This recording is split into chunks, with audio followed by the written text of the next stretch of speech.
2 kilo extra weight, மூஞ்சுக்கு ஒரு side extra கலரும் வாங்கிட்டு வந்து சிறப்பாக வீட்டுக்கு வந்தாச்சு. வந்த உடனே மட்டன் சிக்கன் எல்லாம் வாங்கிட்டு வர சொல்லிட்டேன். ஏன்னா 40 நாள் இறச்சி சிக்கன் சமைக்காமல் என் கையெல்லாம் புண்ணாகி போன காரணத்தினால இன்னைக்கு மட்டன் பிரியாணி, மட்டன் எலும்பு சூப்பு. ஆனால் சண்டேனா பிரியாணின்னு ஒரு டைம் டேபிள் போட்டு முன்னோர்கள் வச்சுருக்காங்களோ அது ஏன்னு இன்றைக்கி தான் தெரிஞ்சுக்கிட்டேன். ஏன்னா இதுக்கு பொறுமை நிறைய வேணும், நிறைய ப்ரிப்பரேஷன் ஒர்க் வேறு இருக்குல்ல.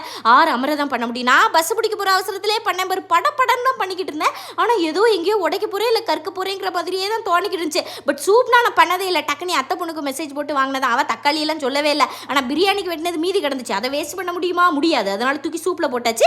நல்லா தான் இருந்துச்சு. ஆனால் பிரியாணிக்கு தேங்காய் பாலும் இன்றைக்கி அதிகம், சோறு நல்லாவே வெந்து போனது தான் உள்ளே வச்சு நான் மூடினேன். அதனாலே திறந்து பார்த்து காலையே மனசோடைய வேணான்னு அப்படியே வச்சுட்டு பழம் முட்டை எல்லாம் தூக்கிட்டு ஆஃபீஸ் போயிட்டு இன்றைக்கி பிரியாணி நல்லா சாப்பிட போகிறத முன்கூட்டியே கணிச்சு ஜிம்மில் விறுவிறுத்து எக்ஸசைஸ் பண்ணிட்டு பிரியாணி திறந்து பார்த்தா தக்காளி மட்டும் மாங்காங்கே முழுசாக தென்பட்டாலும் குலையாமல் தண்ணி இல்லாமல் சூப்பராக தான் இருந்துச்சு. அதுவும் அந்த சூப் இருக்கே தெய்வ மாதாவி, அப்படி ஒரு டேஸ்ட் வச்சு சாப்பிட்டுட்டு இருந்தேன்.